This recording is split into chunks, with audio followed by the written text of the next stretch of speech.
Bom dia, queridos e amados irmãos. A graça e a paz do nosso Senhor Jesus esteja sobre você nesta manhã. Hoje, dia 4 de fevereiro, terça-feira, vamos começar aqui esse nosso precioso momento orando ao nosso Pai.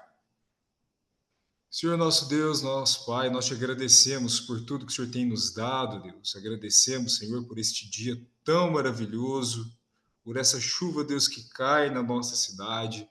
Obrigado, Senhor, porque em todas as coisas o Senhor é extremamente bom.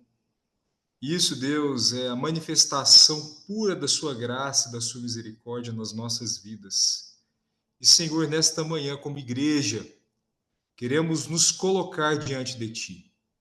Queremos, Deus, colocar os nossos corações diante do Teu altar, esperando, Senhor, que venha sobre nós o Teu Espírito, o Teu toque, para que os nossos corações, as nossas mentes, elas sejam, Deus, transformadas e renovadas todos os dias, para que cada vez mais possamos, Deus, amadurecer na Tua palavra, amadurecer em oração, amadurecer, Deus, no Teu Espírito, amadurecer, Pai, como igreja, como comunidade, como corpo de Cristo.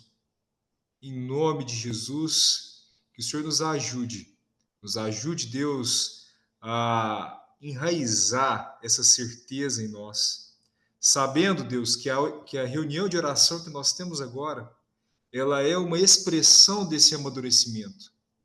Ela é, Pai, algo que o Senhor separou, que o Senhor preparou para nós como missão vide. E eu te agradeço por fazer parte disso e por compartilhar esse momento tão precioso com os meus irmãos.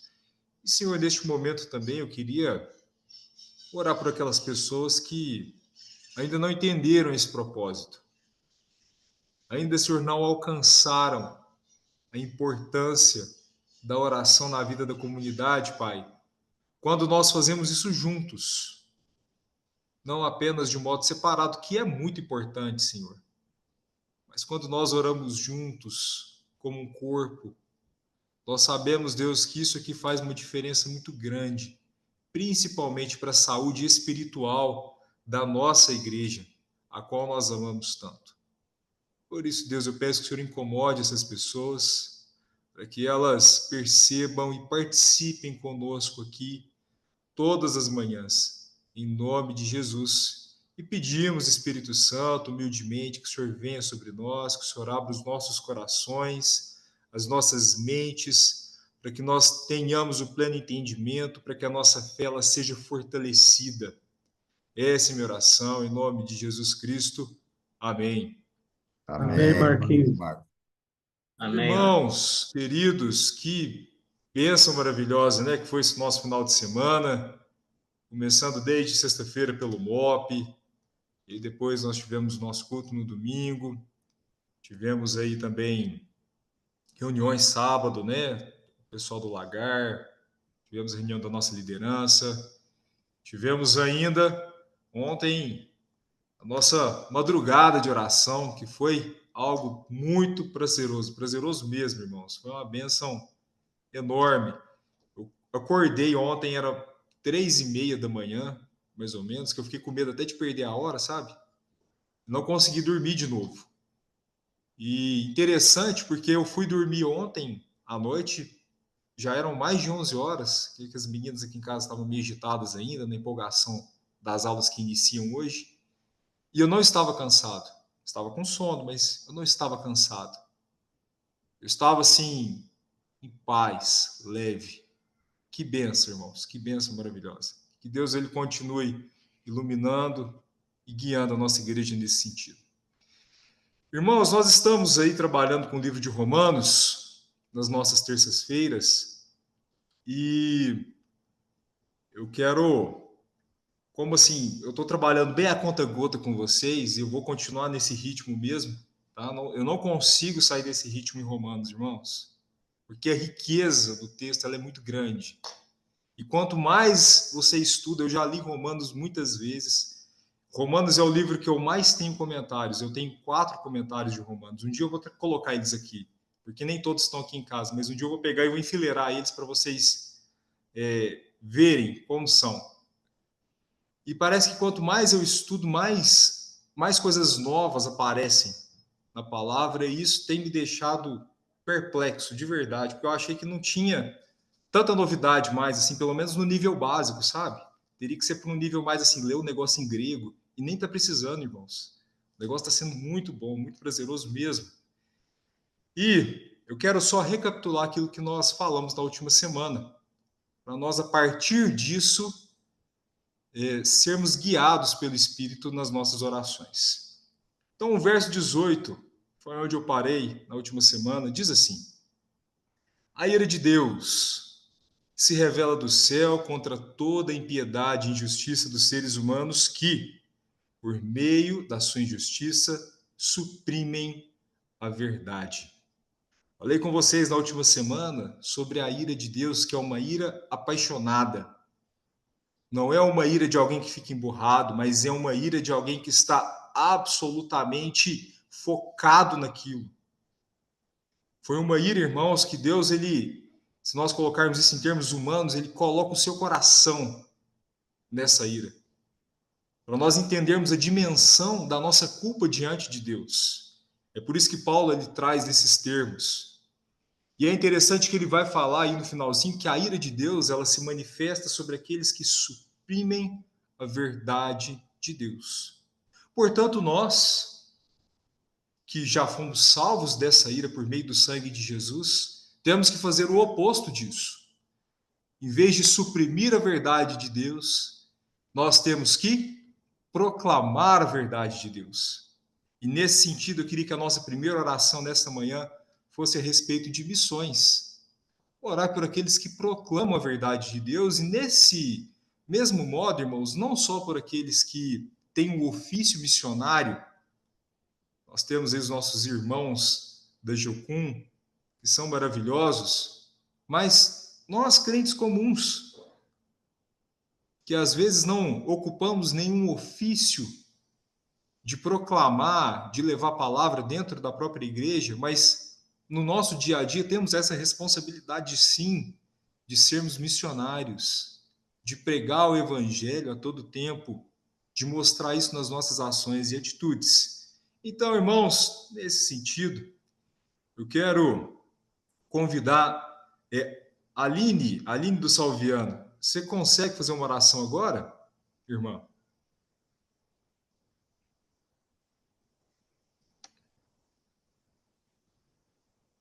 Consigo. Consegue, Aline? Você conseguiu entender, né, o nosso motivo aqui? Não, tá muito barulho aqui. Você pode repetir o pedido? Vamos orar por missões, Aline. Por missões. Sim. Eu te agradeço por mais um dia, por mais uma manhã. Isso se fez novo, com novas oportunidades para que a gente possa mudar e fazer tudo diferente. Muito obrigada.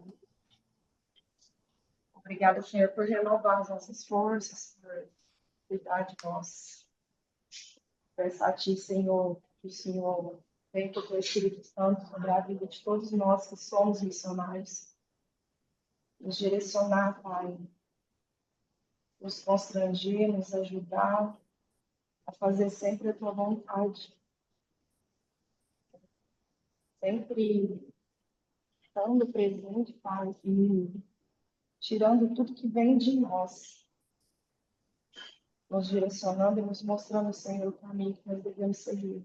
Eu peço a Ti, Senhor, que o Senhor abençoe os caminhos dos nossos irmãos, Pai, que têm esse chamado para missões, para ir, para pregar, para fazer o Senhor ser conhecido. Peço a Ti, Senhor, em nome de Jesus, Pai, o Senhor traga força, renova, Senhor, os sonhos, os desejos do coração. Tira, Senhor, o que não é da Tua vontade e ajuda, Senhor, eles a lutar as batalhas, Senhor, da vida. Mostra para eles, Senhor, quem o Senhor é a sua força, Senhor, o teu amor, o teu carinho, e aviva no coração deles o teu chamado, Senhor. Em nome de Jesus. Amém. Amém, Aline. Amém. Amém, Amém. Aline. Muito obrigado, irmã. Queridos, continuando aqui, Paulo traz então no finalzinho aí do verso 18 essa questão do suprimir a verdade.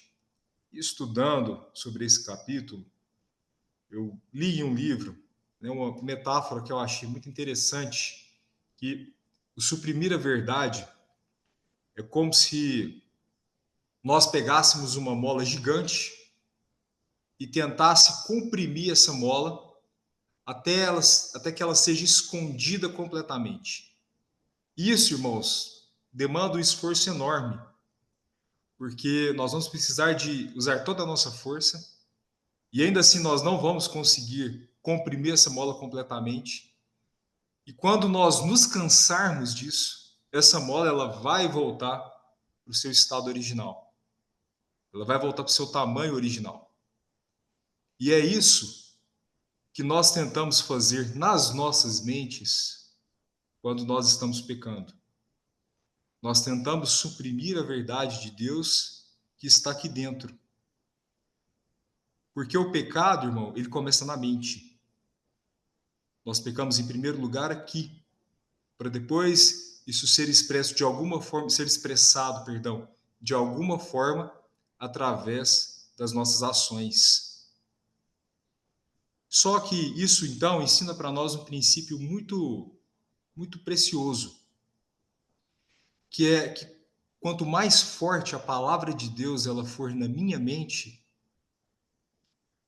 menos chance ou mais difícil é de nós cairmos no pecado. Porque se a palavra de Deus, ela ocupa todo o espaço que eu tenho aqui dentro, irmãos, não sobra espaço para que o pecado ele seja trabalhado aqui.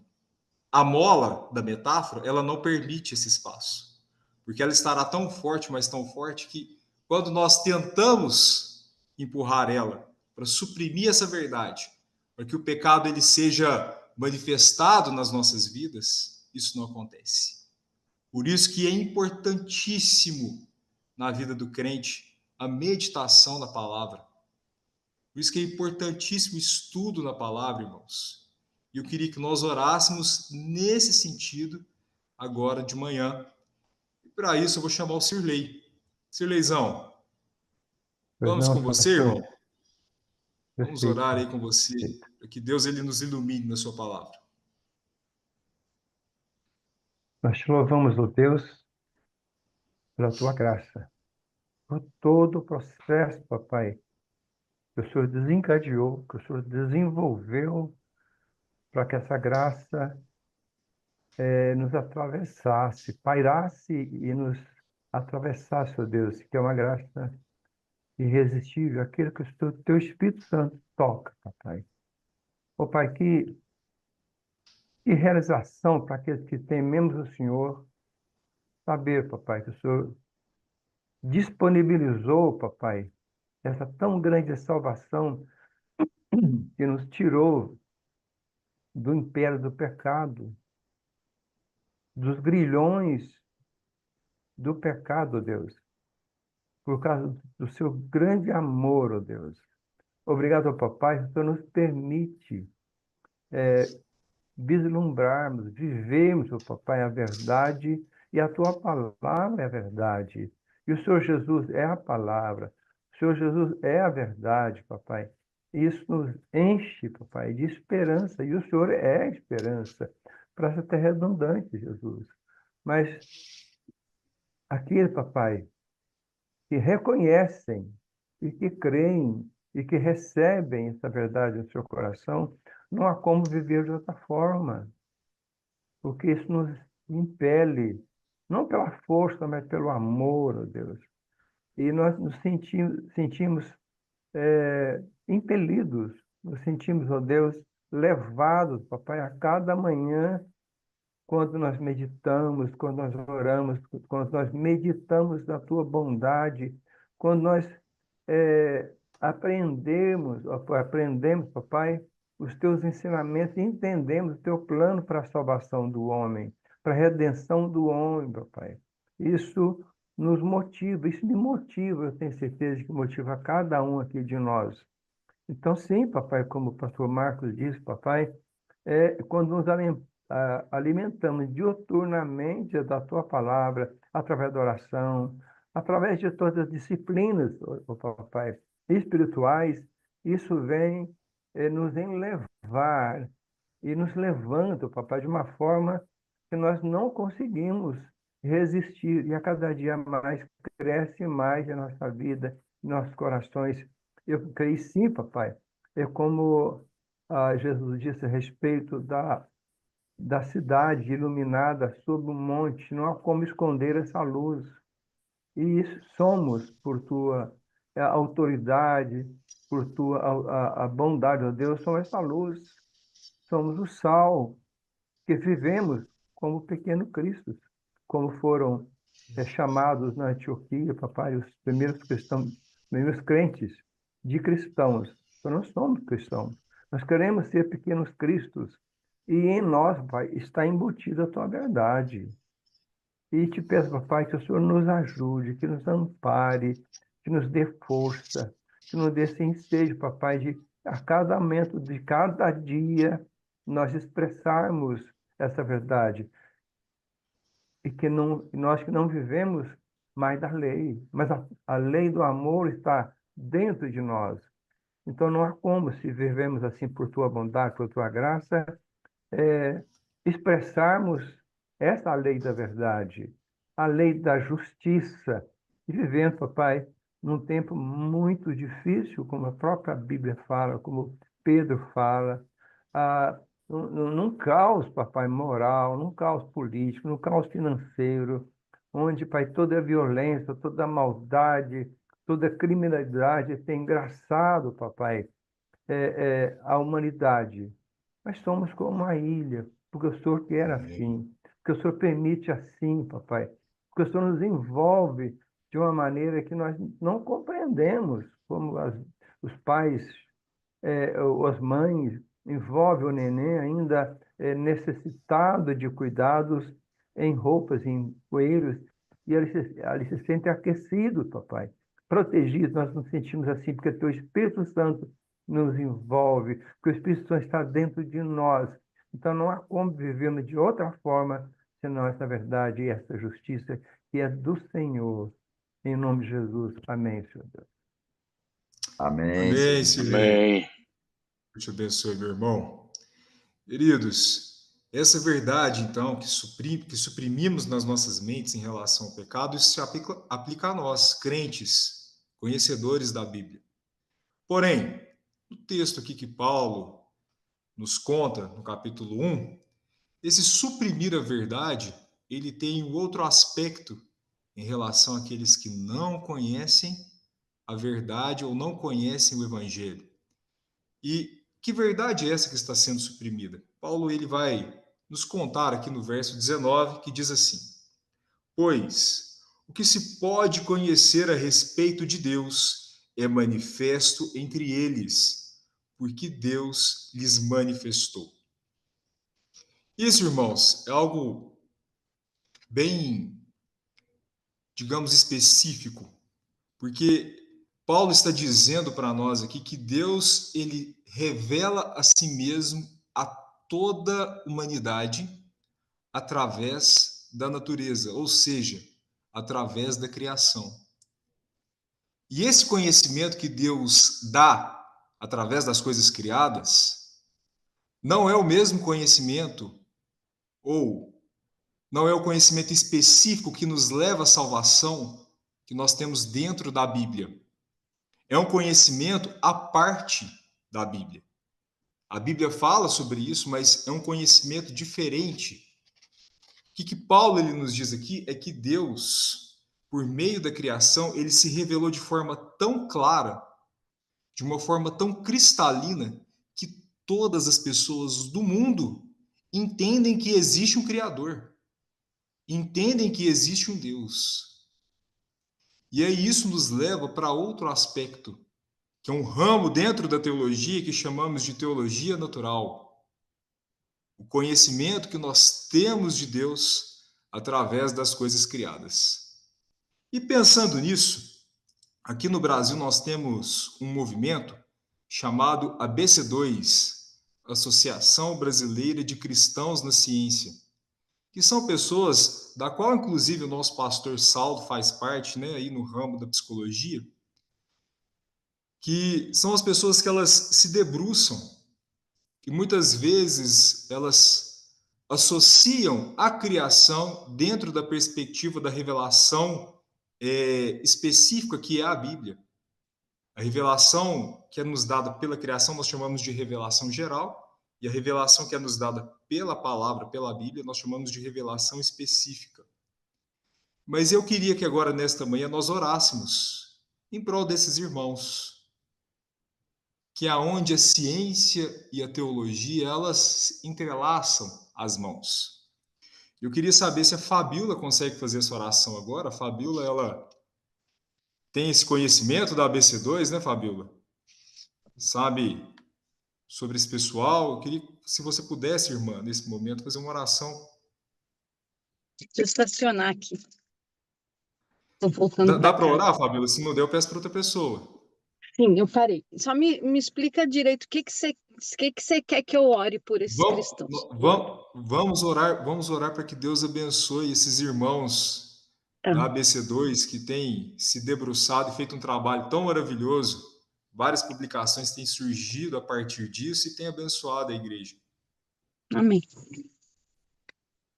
Senhor, muito obrigada porque o Senhor coloca teus filhos em todas as áreas, porque o Senhor quer manifestar a tua glória, porque o Senhor quer trazer conhecimento teu para esse mundo e, Pai, espalhando seus filhos assim, é uma maneira de o Senhor se manifestar. Eu te agradeço pela ABC2, obrigada pelo privilégio de ter visto nascer essa associação, conhecer o coração daqueles que lançaram essa ideia. E eu te louvo, Pai, porque realmente nasceu no teu coração. Eu te peço por todos esses irmãos, do qual eu faço parte também, que têm doado seu tempo, que têm dedicado sua vida a essa vocação de entender, de compreender mais do Senhor através da natureza, através da criação. Eu peço que cada um, a gente tem pessoas de ponta que desenvolvem pesquisas incríveis mesmo, para abençoar, para o bem comum. E eu peço que cada vez mais o Senhor possa levantar pessoas no Brasil, cristãos dedicados a essa vocação da ciência, Senhor, para a glória do teu nome. A gente sabe que também é um ambiente muito secular, muito ateísta, e que aqueles que professam seu nome enfrentam muita oposição, Senhor. Eu peço que o Senhor fortaleça esses irmãos, fortaleça a fé deles, o testemunho cristão deles no meio da academia, nesse meio acadêmico, Pai, que eles possam ser testemunhas do Senhor, do teu amor, e ser excelentes naquilo que eles trabalham, Senhor, em nome de Jesus. Sabemos que temos ícones no mundo todo na área de ciência, que tem também se dedicado a levar a ciência para mais perto da igreja. Senhor, que o Senhor possa fazer isso aqui no Brasil, com esse propósito da ABC2 e também no mundo, Deus, em nome de Jesus. Amém. Amém, Amém, Fabíola. Fabíola. Amém, Fabíola. Muito obrigado, Amém. irmã. Querido, se você não conhece a ABC2, procure depois. É muito, muito interessante todo o movimento. Os livros que eu li não eram livros muito fáceis, né? Alguns bem técnicos, mas é importante ore por esse movimento também, para que Deus ele continue alimentando e fomentando isso no coração da igreja brasileira. Amém? Irmãos, saindo um pouquinho agora de Romanos, no sentido mais restrito do livro, vamos orar pelos nossos enfermos. É importantíssimo nós termos esse momento de intercessão. Eu quero convidar o Bonde. Bonde, vamos com você? Sim. Senhor nosso Deus, nosso Pai amado, como é bom realmente estarmos juntos, ó Pai. E estarmos juntos porque o Senhor está junto. O Senhor é o primeiro, porque o Senhor está sempre conosco.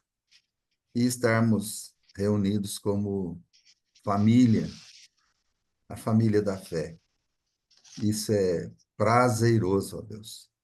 Então, te bendizemos, te agradecemos, realmente participar desses movimentos que, como esses que tivemos, é maravilhoso. Mas muitos, ó Deus, e muitos mesmos, muitas pessoas, irmãos, amigos, familiares, não, não podem, não podem ter esse privilégio, porque estão, sei lá, amarrados numa cama, no sentido de estarem adoentados, ó Deus. Alguns, às vezes, até literalmente mesmo amarrados, mas a maioria no sentido de estar adoentado. Doenças tão difíceis de serem tratadas. Então, ó Pai, nós nos colocamos na brecha em favor desses nossos irmãos e nos condoemos, ó Deus, juntamente com eles, tendo essa empatia de saber que cada um deles está sofrendo, ó Deus. Temos uma lista que aparentemente tem vários nomes, mas é uma lista muito pequena, perto do que temos ouvido e visto no Brasil como um todo, ó Deus. E mesmo dentro da nossa igreja, muitos outros adoentados, como domingo, quando o pastor Alain foi orar pelos enfermos, a quantidade de gente, de pessoas, teus filhos, necessitando de um toque do teu Espírito Santo. Então, ó Pai, no nome de Jesus, nós te pedimos, venha ao nosso encontro e toque a cada um, ó Deus. Toque de maneira que seja perceptível, Senhor. Se for para curar para esse mundo, né, para a terra, que sejamos curados. Se for para o céu, que sejamos curados. Mas em tudo, ó Deus, te damos honra, te damos glória e agradecemos, porque o Senhor é bom, o Senhor é o nosso Deus supremo, o Senhor é o nosso tudo. E nós rogamos, ó Pai, intervenha em cada um dos que estão enfermos. Me lembro aqui de poucos deles, na lista ali, a Adriane, a Nicole, a Hanna, o Cirleizinho, o Isaac, a Luciene, a filhinha do Zezé e da Cris, a Isabela lá do Rio, sempre me lembro dela, e tantos outros, Dona Ivani, a Adriana, e assim tantos outros, Pai. Me alegro com os pais da Lara e da Lilian, que estão frequentando a nossa igreja, e oramos por ele, principalmente o pai dela, esqueci foi o nome, mas que já se recuperou e está lá conosco. Então, intercedemos e já agradecemos, ó Deus, confiados que o Senhor fará o melhor para cada um deles e para cada um de nós, porque o Senhor é bom o tempo todo. Muito obrigado, Pai. Oramos agradecidos no nome santo de Jesus. Amém. Amém, Bonde. Amém, Amém. Bonde. Deus te abençoe, irmão. Queridos, 7h30, vamos para o nosso momento de meditação mais específico. Irmãos, eu dou minha palavra que eu tentei hoje ir mais do que um versículo, mas eu não consegui. Eu falhei miseravelmente nisso. Romanos, capítulo 1, versículo 20, diz assim: Porque os atributos invisíveis de Deus, isto é, o seu eterno poder e a sua divindade, claramente se reconhecem desde a criação do mundo, sendo percebidos por meio das coisas que Deus fez. Por isso, os seres humanos são indesculpáveis. Hoje eu quero falar com vocês sobre enxergar o Deus invisível. É tão interessante essa revelação que Paulo nos traz, que ele nos diz aqui de uma forma muito clara que Deus ele se revela a humanidade desde a criação. Desde que o mundo foi criado, Deus ele tem se revelado. Isso não é como se Deus ele tivesse criado o mundo em determinado momento e aí de 3.000 em 3.000 anos ele manifestasse o seu poder, ele manifestasse a sua presença. Que não, irmãos. A ideia que Paulo ele nos passa é que a todo momento, em todo tempo, ele revela a sua presença, ele revela o seu poder, ele revela quem ele é. E diante disso, existe uma pergunta muito comum, principalmente nos meios, digamos que dos ateus e agnósticos, né? Aquelas pessoas que os ateus eles negam a existência de Deus e os agnósticos eles falam que eles não podem falar que Deus existe e nem que Deus não existe. Eles não sabem. Resumindo, é isso aí que cada um deles pensa. Que é aquela pergunta clássica.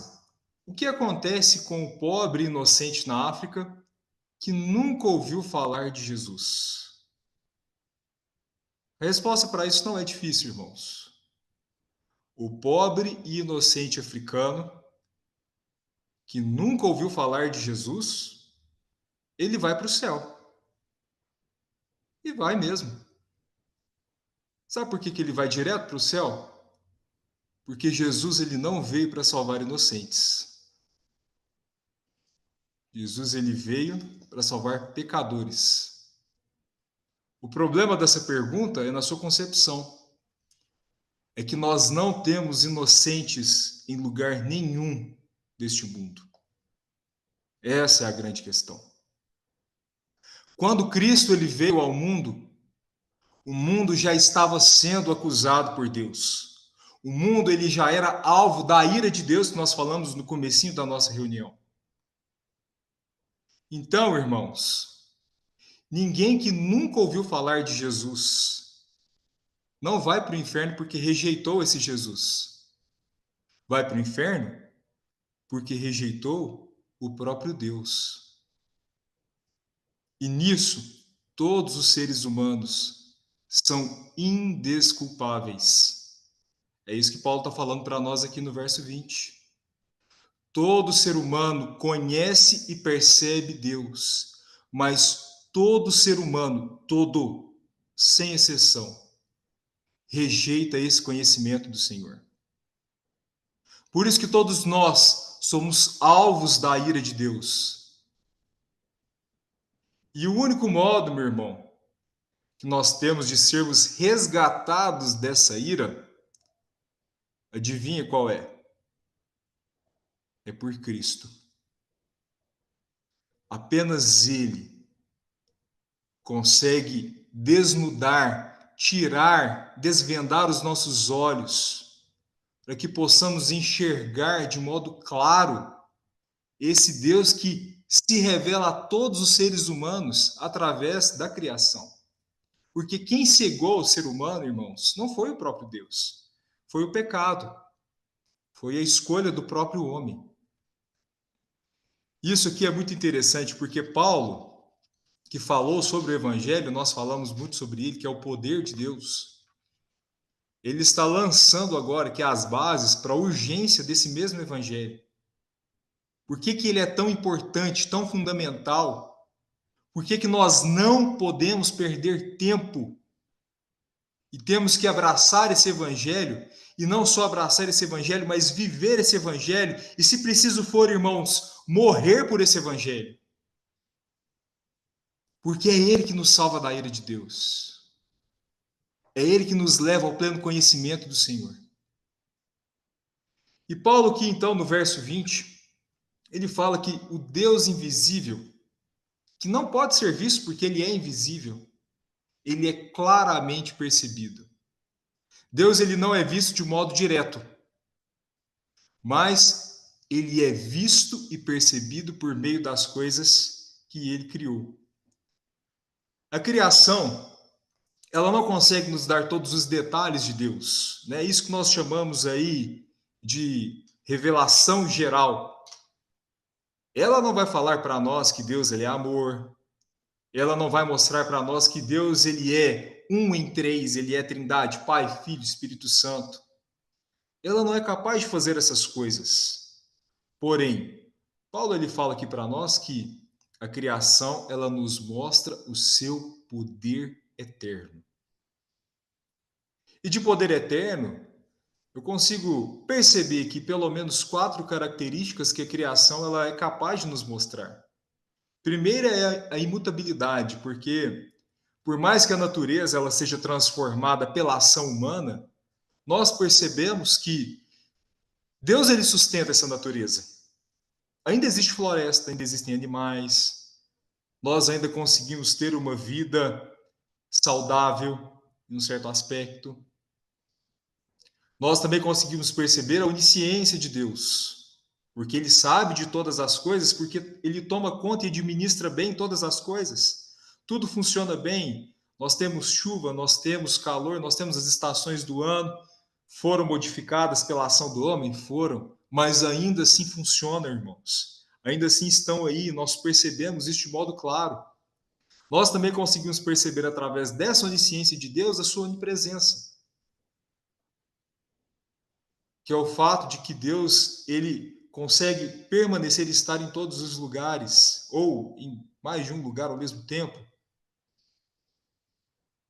E disso, irmãos, como Deus ele é onisciente, onipresente, só é possível porque ele é todo-poderoso, porque ele é onipotente.